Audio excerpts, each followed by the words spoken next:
बल प्रयोग करने पर विवश मत करो।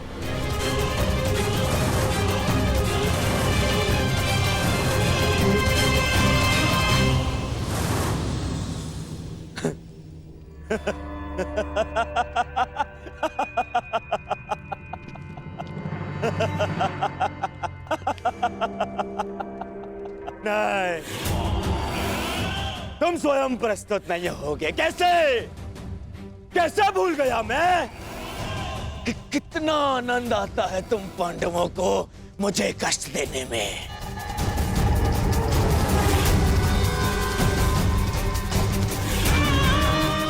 तो ठीक है, धर्मराज युधिष्ठिर, प्रार्थना कर रहे होगे तुम कि मैं तुम्हें पकड़ ना पाऊं। व्यर्थ है, व्यर्थ है।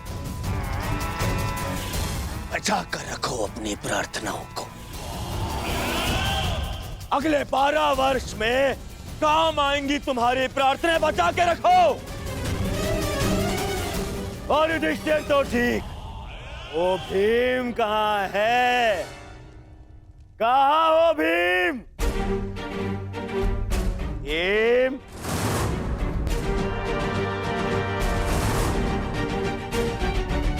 तुम्हें क्या हो गया? सदा मेरी ललकार का उत्तर देने वाला वो विक्रोधर भीम कहाँ छिपा बैठा है? हाय काकर, कहाँ छिपा बैठा है? क्या हो गया भीम? देख, एक तेरे समक्ष वही दुर्योधन है जिसने पांचाली का अस्त्र हरण करवाया था।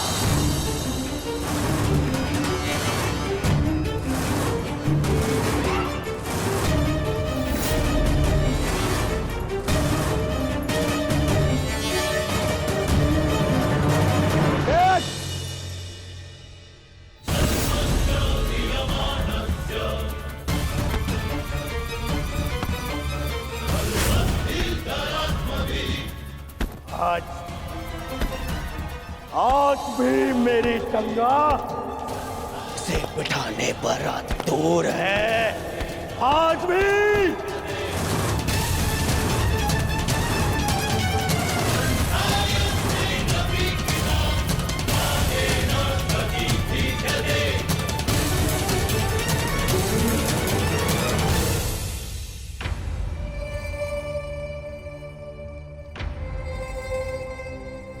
क्या हो गया? कहां छुपा बैठा है? बड़ बोला भीम, कहां?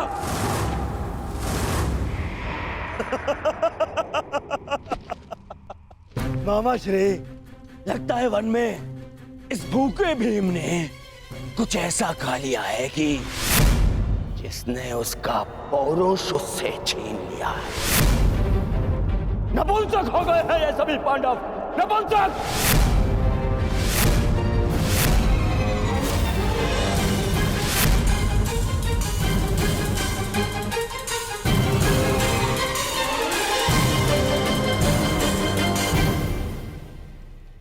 स्मरण है महाराज, आपने क्या कहा था? आपने कहा था कि आप चाहते हैं कि आपका पुत्र आपको गर्व भरी दृष्टि से देखे, परंतु इस समय आपका व्यवहार आपके पुत्र की दृष्टि झुका देगा। देखिए, किसी दूसरे राज्य का युवराज आपकी प्रजा में सबको ऐसे ललकार रहा है जैसे विराट राज उसके दास हैं, और आप यूं मौन खड़े हैं।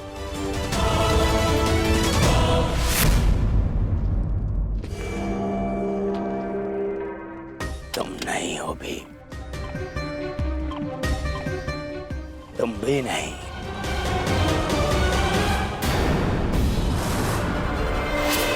भीम,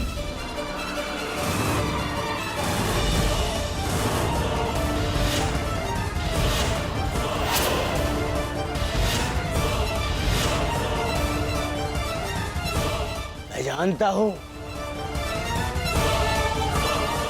कि मेरे मित्र कीचक का वध तुमने ही किया है।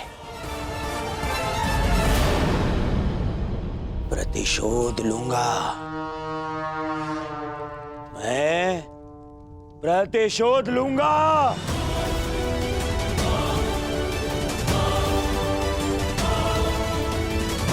महाराज, राजा वो नहीं होता जो स्वर्ण सिंहासन पर बैठे हीरक मुकुट धारण करे। राजा वो होता है जो अपनी प्रजा के मन के सिंहासन पर बैठे मान का मुकुट धारण करे। चेत जाइए महाराज, चेत जाइए। इस समय आपका पुत्र कुमार उत्तर ही नहीं, अपितु आपकी प्रजा भी अपने राजा से साहस की आशा बांधे खड़ी है। पूरे राज्य के समक्ष आपका निरादर हो रहा है। जागिए महाराज, जागिए। अब यही अवसर है सबको बता देने का कि मत्स्य के राजा आप हैं।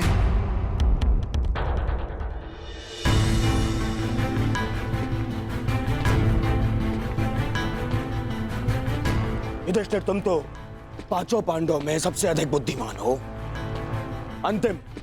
अंतिम अवसर दे रहा हूं तुम्हें, अंतिम।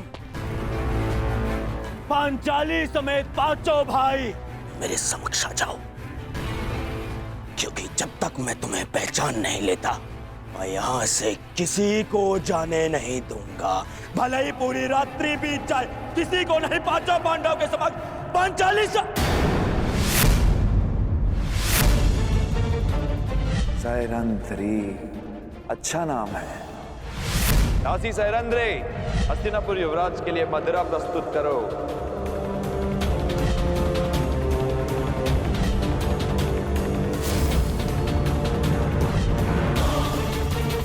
पांचाली, पांचाली,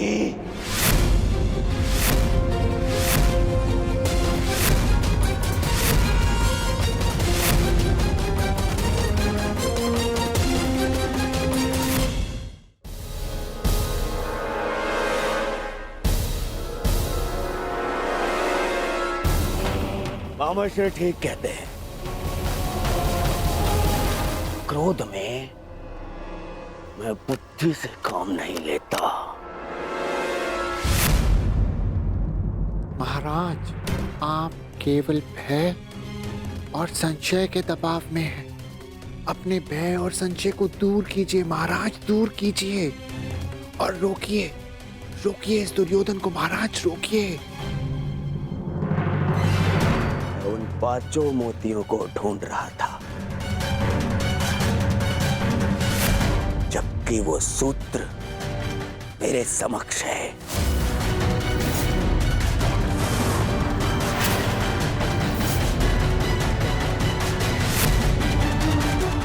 जिसने उन पांचों को एक सूत्र में बांध के रखा है।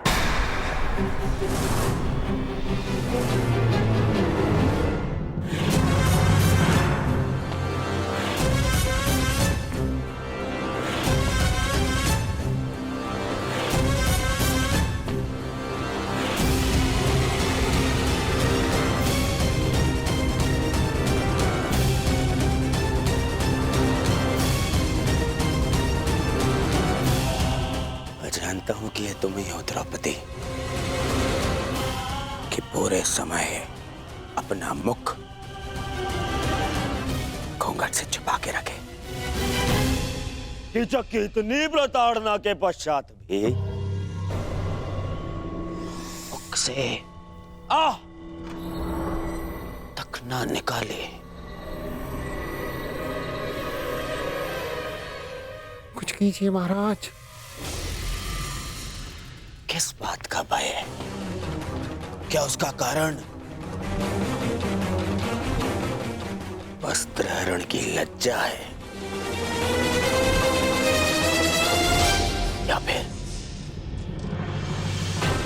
पुनः अपमान का डर।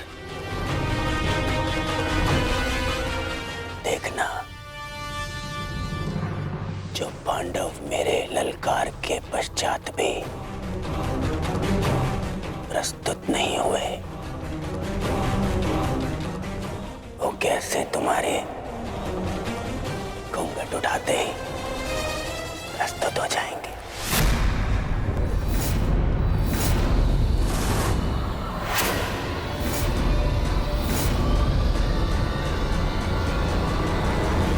अरे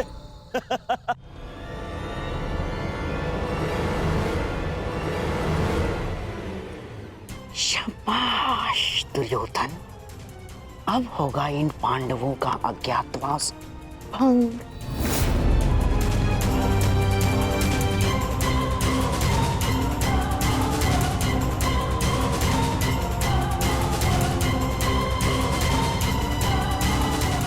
और कितना पीछे जाओगी पांचाली?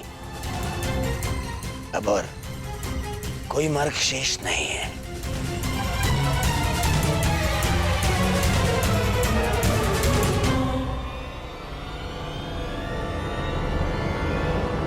रुक जाओ कुमार दुर्योधन।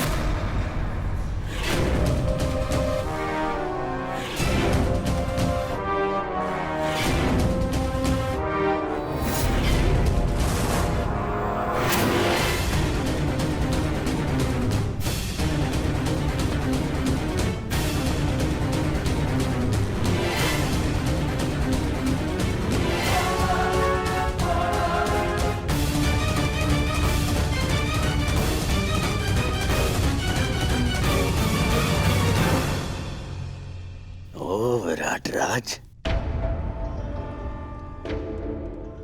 आपके कंठ में स्वर भी हैं। ज्ञात नहीं था मुझे कि आपका सुर ऊंचा भी होता है, परंतु विलंब कर दिया आपने, क्योंकि आप ना तो मेरे पास रुकने का धैर्य है और ना ही आपके पास मुझे रोक पाने की शक्ति।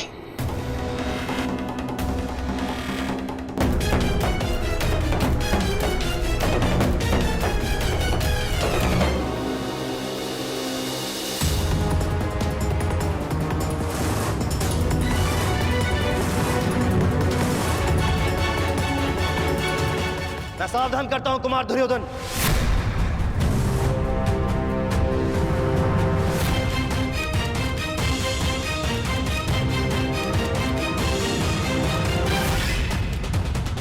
आप जानते हैं ना कि आप हस्तिनापुर के युवराज को ललकार रहे हैं। ये हस्तिनापुर नहीं, मत्स्यराज है, विराट नगर है ये। और यहां भरी सभा में स्त्री के मान का हरण नहीं होता, परंतु भरी सभा में स्त्री का अपमान करने वाले का वध अवश्य हो सकता है।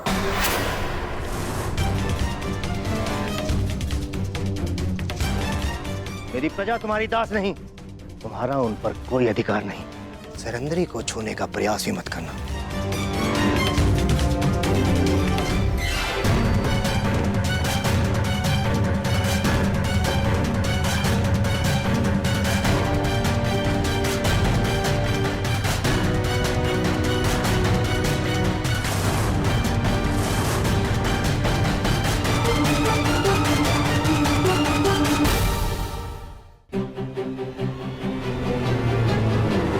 महाराज विराट, हम आपकी प्रजा का अपमान नहीं कर रहे हैं, हम तो केवल पांडवों को ढूंढने का प्रयास कर रहे हैं। स्मरण है ना आपको, आपके सेनापति ने हमें वचन दिया था कि मत्स्य राज्य पांडवों को ढूंढने में हमारी सहायता करेगा। सहायता सर झुका के मांगी जाती है गंधार नरेश, उंगली उठाकर नहीं। और रही बात वचन की, तो वो मैंने नहीं, कीचक ने दिया था। उसकी मृत्यु के साथ उसका वचन भी टूट गया। आप लोग शीघ्र ही यहां से प्रस्थान करें, वही आपके हित में होगा। आप मुझे देख वजह दुर्योधन को ललकार रहे हैं। देख वजह दुर्योधन को। नहीं, मैं हस्तिनापुर के मध्यांध युवराज को चेतावनी दे रहा हूं। आपके आगमन पर हमने आपका बहुत आदर सत्कार किया। विवश मत कीजिएगा कि आपके प्रस्थान पर आपका निरादर करना पड़े। अरे हट! इसे तो मैं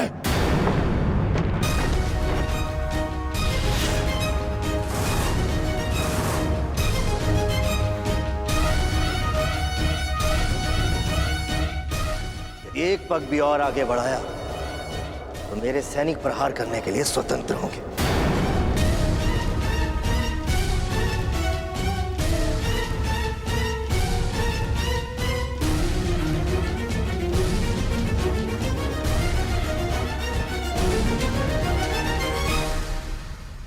मैं तुम्हें क्षमा नहीं करूंगा विराट राज।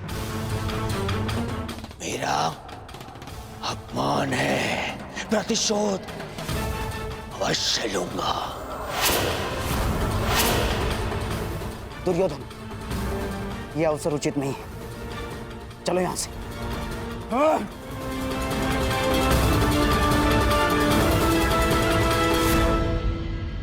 इस विराट राज्य की कृपा से कब तक बच पाओगे नपुंसक पांडवों?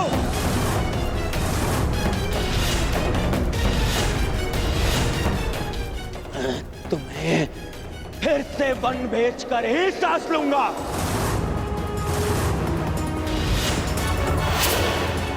और तुम पांचाली, तुम्हारा दर्प एक बार फिर तोड़ेगा यह दुर्योधन।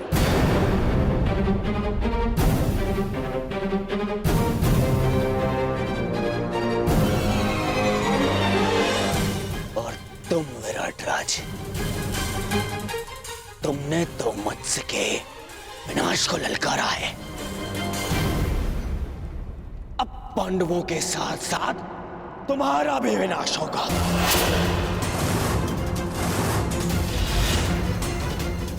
मेरे प्रतिशोध की अग्नि से तुम्हारे राज्य का हर एक घर राख हो जाएगा।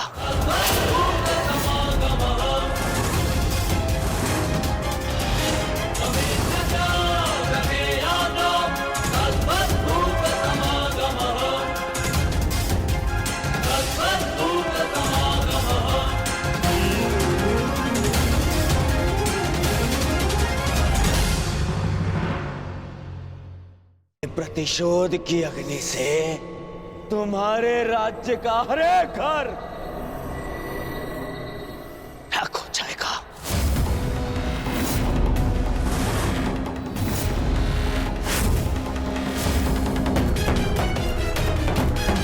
दुर्योधन शांत, चलो यहां से।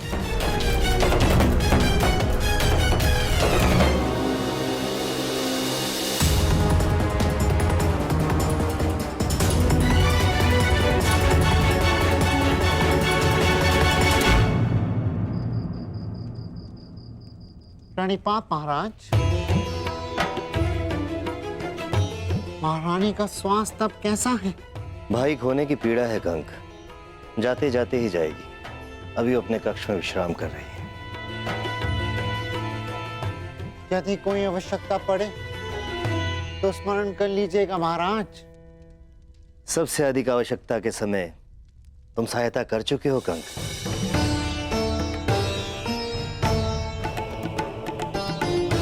तुमने ठीक ही कहा था। मैं कीचक के नहीं, संशय के दबाव में था। एक राजा और एक पिता को उसका कर्तव्य स्मरण कराने के लिए धन्यवाद कंक। मुझे मेरा खोया हुआ आत्मविश्वास लौटाने के लिए धन्यवाद। क्षमा कीजिएगा महाराज, समय सावधान रहने का है। हस्तिनापुर युवराज की ललकार को मत भूलिएगा, क्योंकि मत्स्य का वो सेनापति मारा जा चुका है जिसके भय के कारण विराट नगर की सीमाएं सुरक्षित थीं।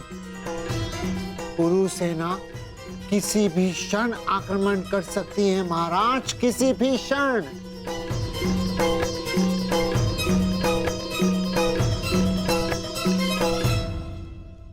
ठीक कहा कंग तुमने, सच में संकट की घड़ी आ गई है।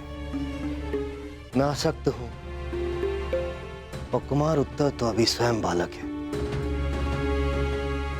इस संकट की घड़ी में तुम्हें कोई मार्ग दिखाओ।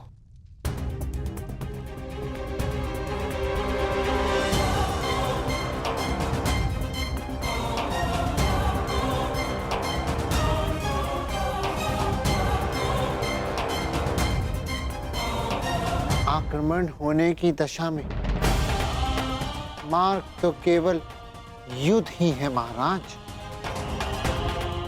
परंतु मैं आपको वचन देता कि जिस मत्स्य भूमि का हमने अन्न खाया है उसे नाश नहीं होने देंगे महाराज।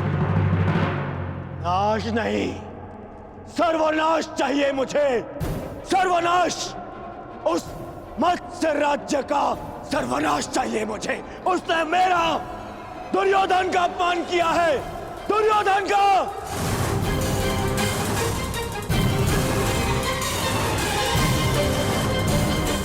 उस अपमान का कारण स्वयं तुम हो दुर्योधन। अतिथि की मर्यादा तुमने भंग की है।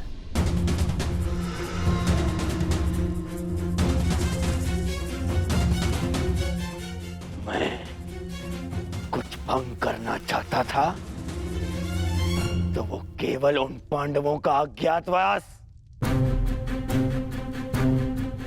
जो उस सभा में नहीं हुआ, वो अब रणभूमि में होगा, विराट पर आक्रमण करके होगा।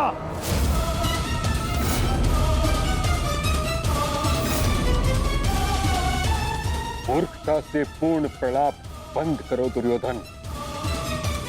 केवल इस कारण कि तुम्हें संदेह है कि पांडव वहां थे, हम आक्रमण नहीं कर सकते।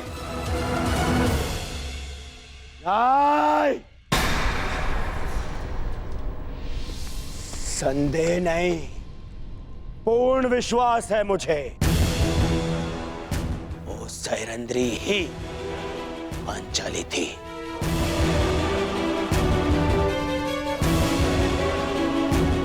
अब मामा श्री से पूछ लीजिए, गढ़ से पूछ लीजिए, वो भी वहां उपस्थित थे। सर्वप्रथम तुम मुझे उत्तर दो, क्या तुमने पांडवों को देखा? क्या तुमने पांचाली को देखा?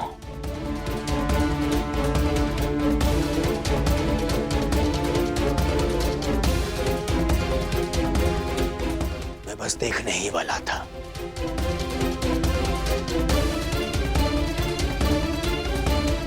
ठीक, नहीं देख पाया, परंतु उसका अर्थ ये नहीं कि वो वहां नहीं है। तो अभी बताइए पिताश्री, कीचक जैसे महाशक्तिशाली का वध और कौन कर सकता है? उसका वध ही इस बात का साक्ष्य है कि भीम वहां उपस्थित था।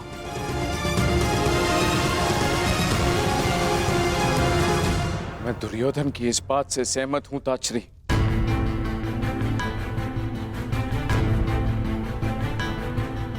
महाराज, कड़ी धूप में हमें आभास होता है कि दूर कहीं जल है, परंतु पास जाने पर ज्ञात होता है कि वह हमारा भ्रम था। वह मृग तृष्णा थी। दुर्योधन भी मृग तृष्णा का रोगी है।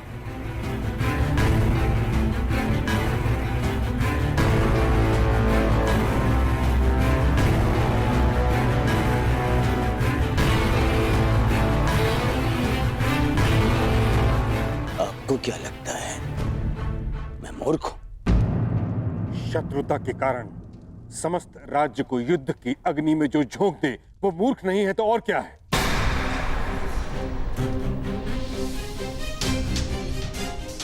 कितनी बार तुम्हें समझाने का प्रयास किया है परंतु तुम समझने को तैयार ही नहीं हो।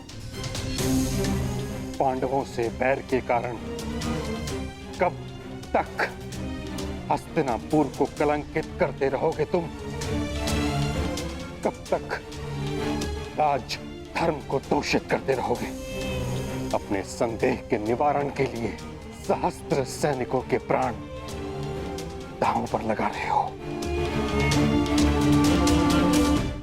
अपने संदेह के निवारण के लिए सहस्त्र सैनिकों के प्राण दांव पर लगा रहे हो।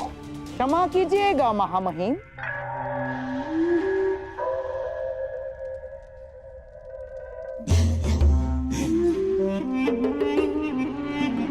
परंतु मनुष्य के निर्णय लेने के पीछे केवल दो ही तो कारण होते हैं, एक विश्वास और दूसरा संदेह। आपको संदेह था महाराज धृतराष्ट्र की योग्यता पर, इसीलिए आपने महाराज धृतराष्ट्र के भाई महाराज पांडु को राजा बना दिया।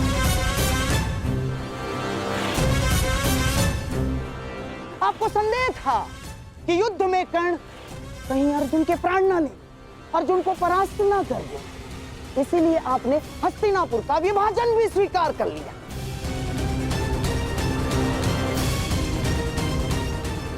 आपको संदेह था कि द्यूत सभा में आपके प्यारे पांडवों के साथ कोई छल ना हो जाए, इसीलिए आपने नियम बनाए।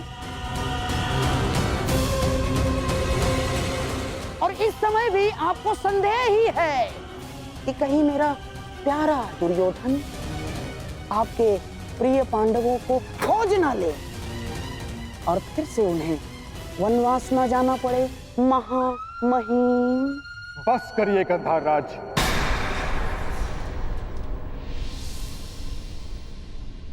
आप ही हैं जो सदैव दुर्योधन का मन कुलुषित करते रहते हैं। कभी समझाया है आपने इसे कि एक सैनिक जब मृत्यु को प्राप्त हो जाता है तो कैसे उसका परिवार धीरे धीरे वर्षों तक मरता रहता है?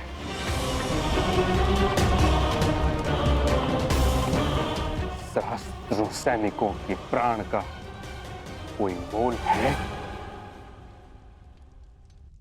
मुझे मोल नहीं है। मोल है पितामह, है। मुझे कुछ 100 सैनिकों का नहीं,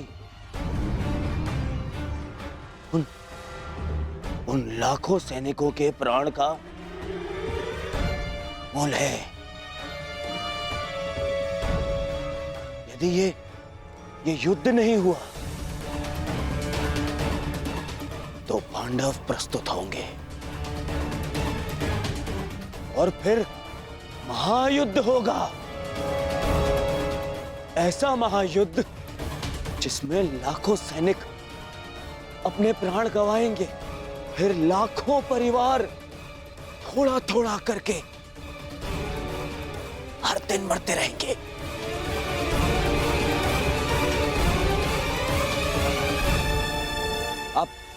आप ही बताइए पिताश्री, क्या मैं अनुचित कह रहा हूं?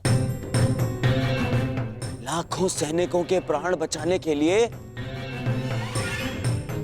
कुछ 100 सैनिकों का वीर गति प्राप्त करना बलिदान है या मूर्खता?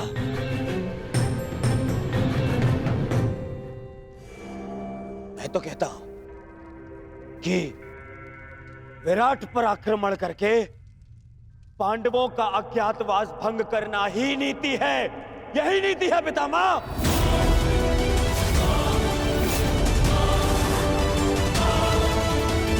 पुत्र दुर्योधन, विचार करो, पांडव तुम्हारे साथ कैसे युद्ध करेंगे? द्वारका सहित आधा भारत तुम्हारी संधि में है और शेष पर तुम दिग्विजय प्राप्त कर चुके हो।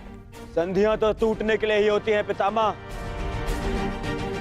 पांडवों के वो मित्र जिन्होंने मेरे भाई से मुझसे संदेह की है, वही उनके सामने आते ही मुझसे संधि तोड़ देंगे। परंतु आपको क्या,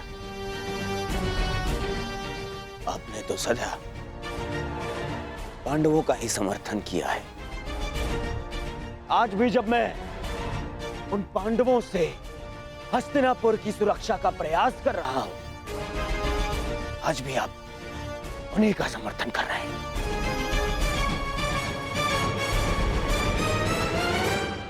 क्या तुम्हें विश्वास है कि पांडव विराट नगर में हैं?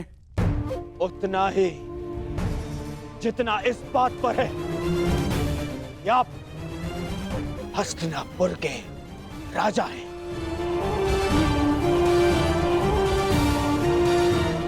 और पितामह भीष्म हस्तिनापुर का हित चाहते हैं। पिताश्री, यदि पांडवों का अज्ञातवास पूर्ण हो गया तो वो अवश्य युद्ध करेंगे।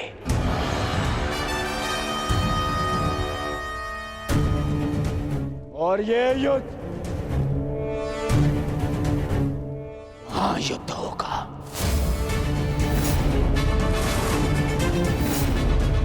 महाभारत होगा, जिसमें महाविनाश होगा।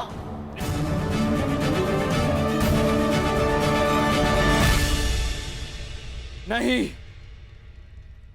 मैं ऐसा नहीं होने दूंगा।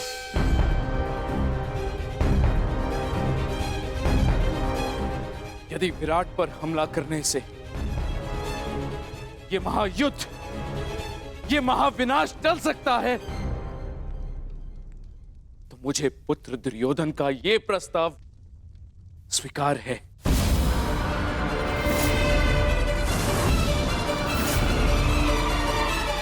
परंतु ये हस्तिनापुर के राजा का आदेश है। हस्तिनापुर विराट पर आक्रमण करेगा।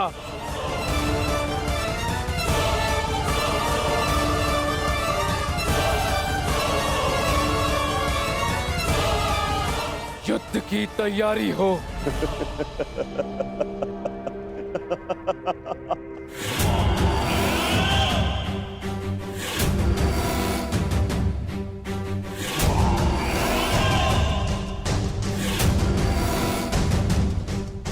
समय आ गया है मित्र। अर्जुन से तुम्हारा अधूरा द्वंद्व अब पूर्ण होगा।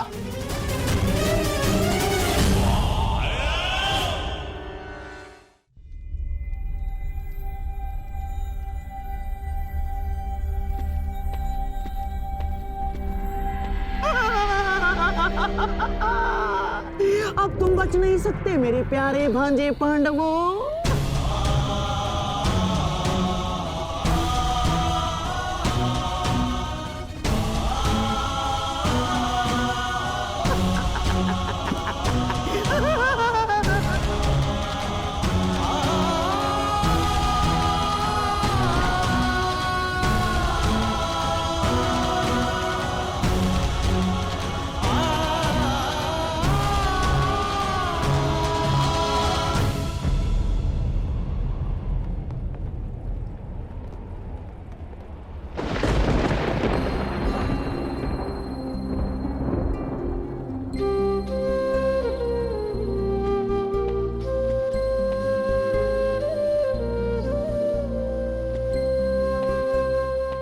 बात माताश्री,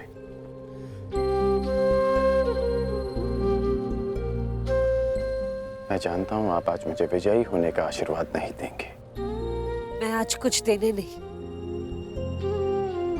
स्मरण दिलाने आई हूं।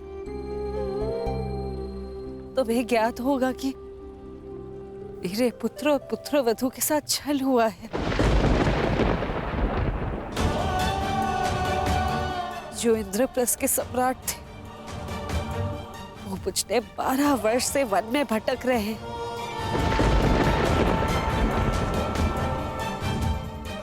और कुछ ही दिन बचे उनकी स्वतंत्रता में, और उनके साथ फिर से छल होने जा रहा है। हस्तिनापुर से इतनी बड़ी सेना उनकी व्रत प्रयाण कर रही है, और उनकी आत्मा रक्षा के लिए उनके पास एक भी सैनिक नहीं।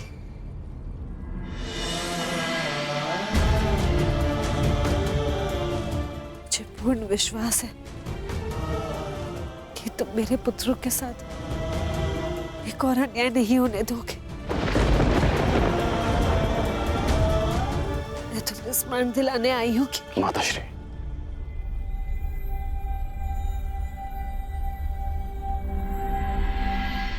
कर्ण को अपना हर वचन स्मरण है।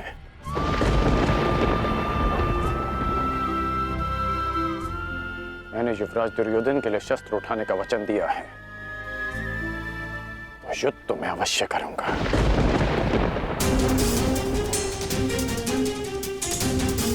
परंतु मैंने एक और वचन दिया है कि आपके पुत्र अज्ञातवास पूरा करेंगे, और ये वचन भी मैं अवश्य पूरा करूंगा।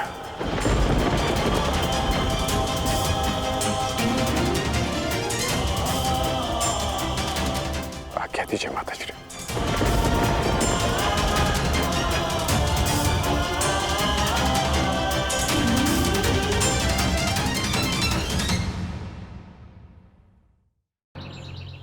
मत्स्य में आज एक नया सूर्य उदय हुआ है। मत्स्य का राजा मैं पहले भी था, परंतु स्वतंत्रता का आभास नहीं होता था मुझे। आज वर्षों के पश्चात यहाँ की वायु में स्वतंत्रता अनुभव कर रहा हूं मैं। अनुभव हो रहा है कि मेरे पास भी शक्ति है। अब मुझे हस्तिनापुर से युद्ध होने का कोई भय नहीं। जिसके पास तुम्हारे जैसा हितैषी हो, उसे कैसा भय कंक? तुम्हारे प्रोत्साहन से आज फिर से मैं स्वयं को एक शक्तिशाली राजा अनुभव कर रहा हूं। महाराज, मनुष्य को शक्ति आत्मविश्वास से मिलती है। यदि आत्मविश्वास है तो मनुष्य स्वयं की और अपनों की रक्षा कर सकता है।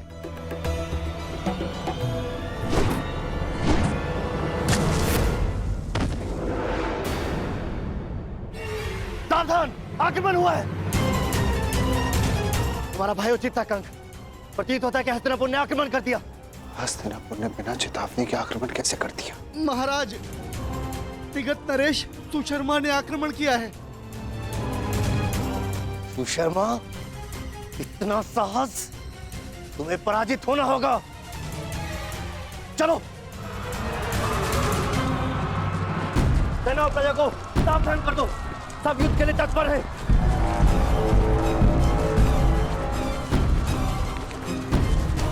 ये जानते हुए भी कि मत्स्य दुर्योधन का मित्र राज्य है, सुशर्मा ने आक्रमण का साहस किया। ये तब तक संभव नहीं जब तक उसे किसी बड़ी शक्ति का समर्थन प्राप्त ना हो। इसका अर्थ ये सब दुर्योधन ने करवाया।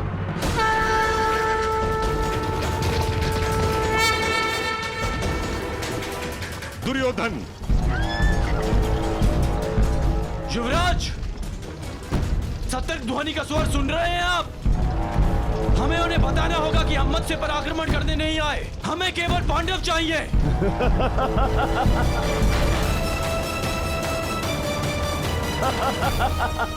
मित्र, उनका सतर्क होना स्वाभाविक है, क्योंकि विराट पर आक्रमण हो चुका है।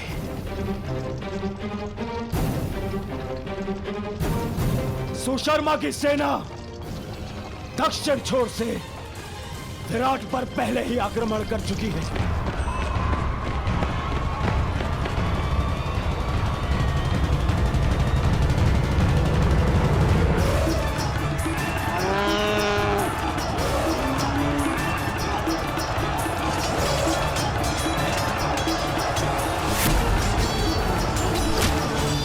इस योजना के विषय में हमें बताना तुमने उचित नहीं समझा दुर्योधन। मैं हस्तिनापुर का युवराज हूं। मुझे अपनी हर एक योजना सबको बताने की आवश्यकता नहीं है। आज पांडवों के अज्ञातवास का अंतिम दिवस है। विराट नगर के दक्षिण द्वार पर सुशर्मा ने आक्रमण किया है।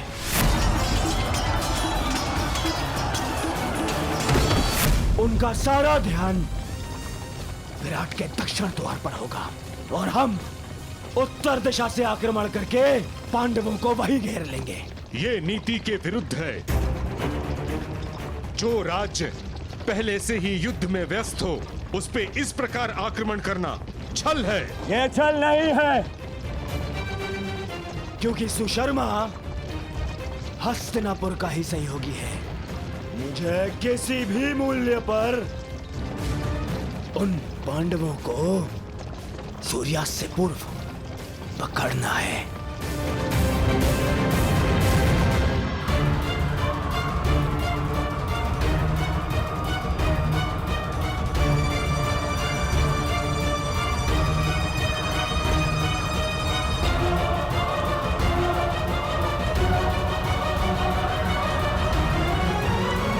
दक्षिण द्वार पर आक्रमण की सूचना सुनते ही वो पांडव उत्तर दिशा से निकलने का प्रयास करेंगे। उत्तर द्वार उस दिशा में चले। परंतु उन्हें इस बात का भान तक नहीं होगा कि उनका अज्ञातवास भंग करने के लिए हम वहां पहले से ही उपस्थित होंगे। पहले से ही।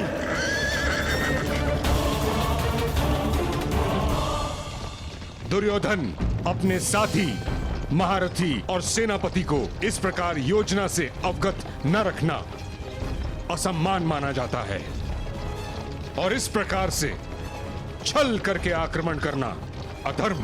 मैं आपको साथ केवल इसलिए लाया हूं पितामह, ताकि आप सब इस बात के साक्षी हो सके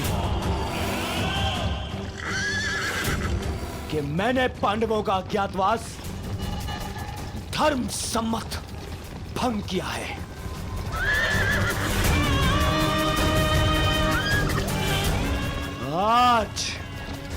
आज वो पांडव यहां से यहीं से वन में जाएंगे अगले 12 वर्ष के वनवास के लिए। चलो सारथी, गति बढ़ाओ, आगे बढ़ो। मामाश्री, आपको अपनी योजना पर विश्वास है ना? मुझे पूर्ण विश्वास है दुर्योधन। पांडव विराट नगर से बाहर निकलने के लिए उत्तरी द्वार का ही प्रयोग करेंगे। देख लेना तुम।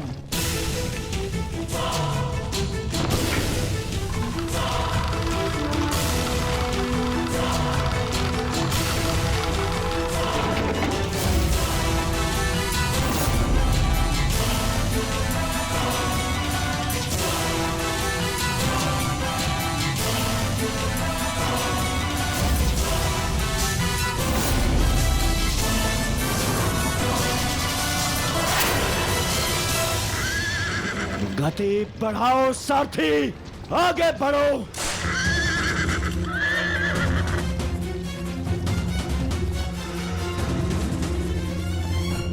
बस सूर्यास्त की देर है, उसके पश्चात हमारा अज्ञातवास संपन्न। ज्येष्ठ शीघ्र ही यहाँ पहुंचते होंगे, उसके पश्चात हम यहाँ से निकल जाएंगे।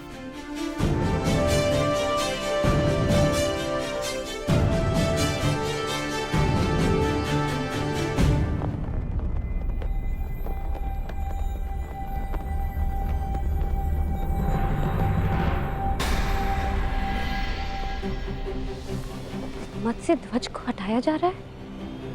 हमें शीघ्र ही यहाँ से प्रस्थान करना होगा। नहीं,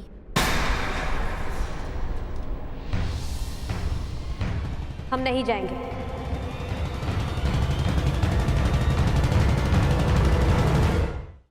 परंतु क्यों?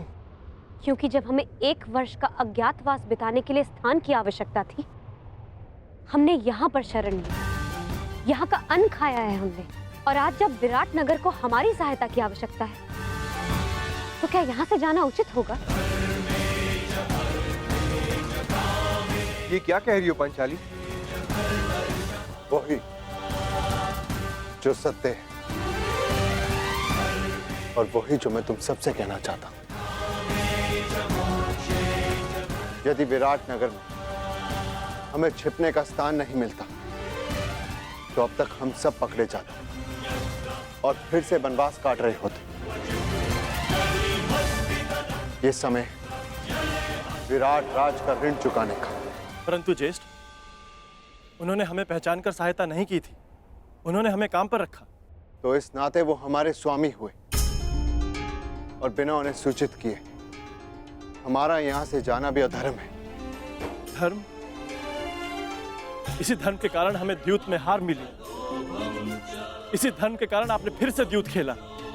परंतु अब नहीं ज्येष्ठ, केवल एक बार हमारी बात मान लीजिए। पांचाली के खुले काले केशों को देखिए, उस प्रतिज्ञा का स्मरण कीजिए जो हम सबने मिलकर ली थी। अज्ञातवास पूर्ण होने के पश्चात हम विराट नगर को फिर से मुक्त करा लेंगे ज्येष्ठ। परंतु उस कलंक से स्वयं को कैसे मुक्त करेंगे आर्य, कि अपने सहायक को संकट की घड़ी में अकेला छोड़ाए हम? यदि जाना है तो जाकर एक बार विराट राज से कह देते। उनको बताना पड़ेगा कि हम पांडव, वीर पांडुपुत्र कायरों की भांति जा रहे हैं।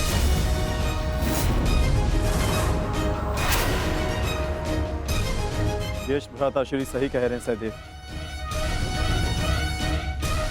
यही समय है, अपने शस्त्रों पर आई धूल हटा ली जाए।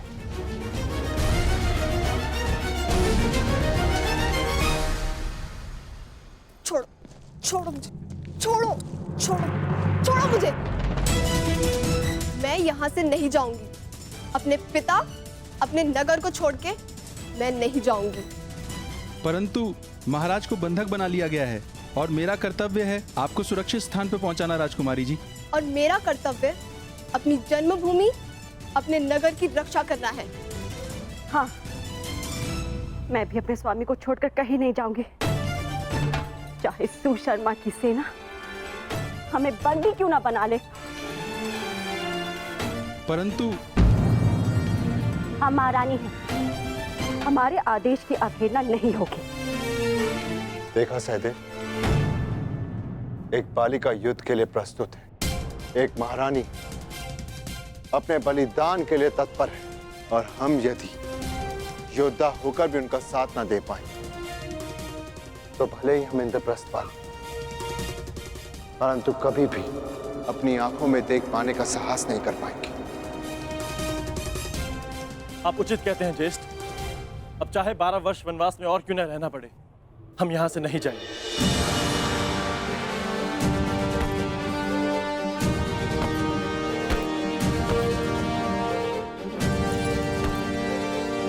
भयभीत होने की कोई आवश्यकता नहीं है माताश्री, मैं आपकी रक्षा करूंगा। मेरे होते हुए राज्य पर कोई कुरुदृष्टि नहीं रख सकता। कहां प्रयाण की तैयारी कर रहे हैं युवराज? युद्ध के लिए। ज्ञात है ना, मेरे पिताश्री को शत्रुओं ने बंदी बना लिया है। मैं एक योद्धा हूं, मैं युद्ध करूंगा उनसे, विराट नगर का मान बचाऊंगा। क्षमा चाहती हूँ युवराज, आप अभी बालक हैं, युद्ध कैसे लड़ेंगे? क्यों? संकट के समय में राज्य की रक्षा करना तो युवराज का धर्म है। मेरे पिता मत्स्यराज अभी संकट में, और पुत्र और युवराज होने के नाते ये मेरा कर्तव्य है। निसंदेह युवराज, ये आपका धर्म है, परंतु आपका सुरक्षित रहना भी अत्यंत आवश्यक है। और सेना की एक टुकड़ी महाराज की रक्षा के लिए भेजी जा चुकी है। सेना नहीं, योद्धा की आवश्यकता है। मैं युद्ध करूंगा उनसे। माताश्री, आप ही मुझे बताइए, क्या मेरा जाना अनुचित है? हमारे राज्य पर आक्रमण हुआ है और हम ऐसे ही बैठे रह सकते हैं? तुम उचित कह रहे हो पुत्र, परंतु महारानी की जय हो। नगर के उत्तरी छोर से भी शत्रुओं ने आक्रमण कर दिया है।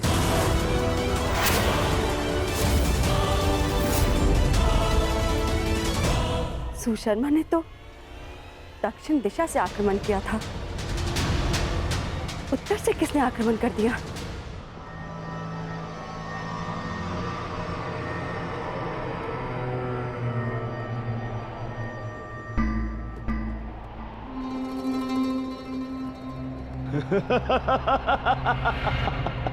अब कहां छुपेंगे पांडव पुत्र? आज होगा पांडवों का अज्ञातवास भंग।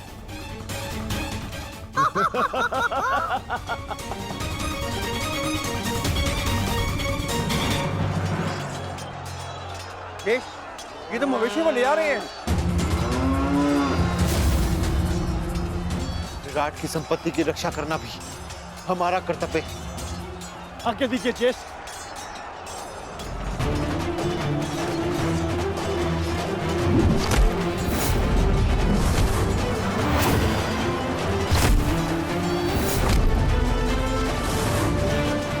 मुझे विश्वास है नकुल और सहदेव इस ओर संभाल लेंगे।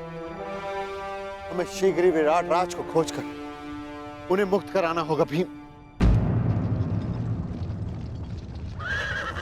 वो रे विराट राज, शीघ्रता करो। बड़ा विराट राजा बनता था, कीचक ही तुम्हारी शक्ति थी। उसके बिना तू एक बूढ़ा हारा पुरुष है विराट राज।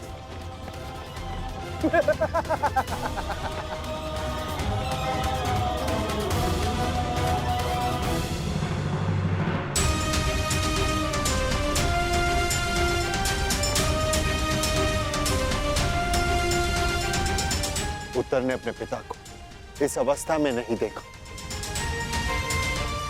यह श्रेयस्कर हुआ, परंतु सुशर्मा के पुत्र उसे जिस अवस्था में देखेंगे भूल नहीं पाएंगे, क्योंकि मैं सुशर्मा के प्राण ले लूंगा।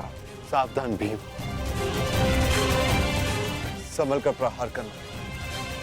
तुम्हारी शक्ति से तुम्हारी पहचान हो सकती है। संभल कर।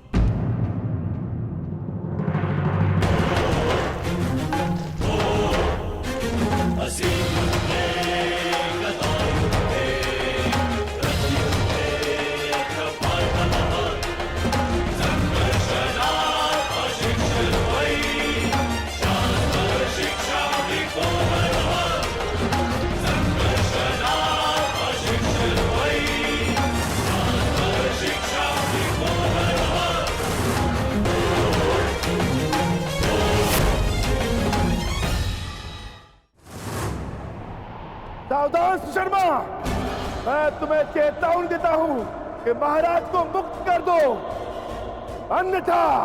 कौन हो तुम? वल्लभ, महाराज का प्रमुख रसोइया। हमारे अभी इतने बुरे दिन नहीं आए कि हम एक रसोइये से युद्ध करें। वैसे अब तुम हमारे लिए भोजन बनाने का अभ्यास कर लो, क्योंकि अब हम यहाँ के नए राजा हैं। सैनिकों, बंदी बना लो इसे।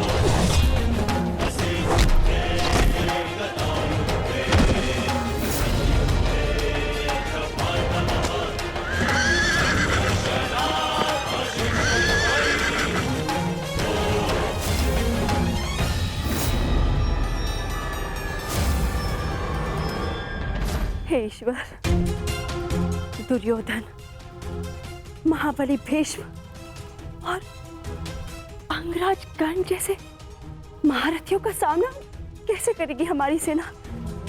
कैसे करेगी?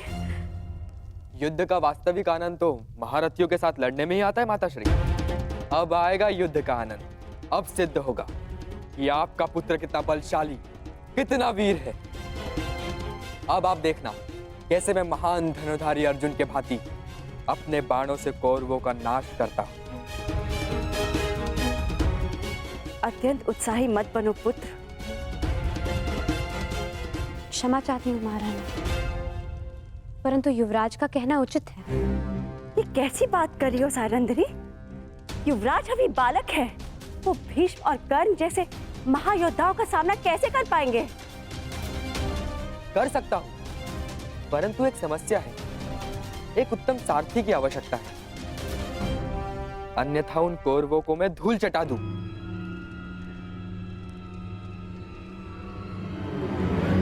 प्रतीक्षा किस बात की युवराज? आगे बढ़िए। क्या? मैं बताती हूँ महारानी। बृहनला कुमार की सारथी बनकर जाएगी। क्या? बृहनला एक किन्नर मेरी सारथी बनेगी? अरे ये नृत्यशाला नहीं, युद्ध भूमि है, युद्ध भूमि। वीणा की तार और अश्वों की रास में बहुत अंतर होता है। वहां मृत्यु तांडव करती है। सैरंद्री, तुम इतना मूर्खतापूर्ण सुझाव कैसे दे सकती हो? कुमार, आपने महान धनुर्धर अर्जुन का नाम लिया, इसी कारणवश मैंने बृहनला को आपकी सारथी बनाने का सुझाव दिया, क्योंकि एक समय पर बृहनला अर्जुन की सारथी रह चुकी है। क्या? ये अर्जुन के सारथी? विश्वास नहीं होता।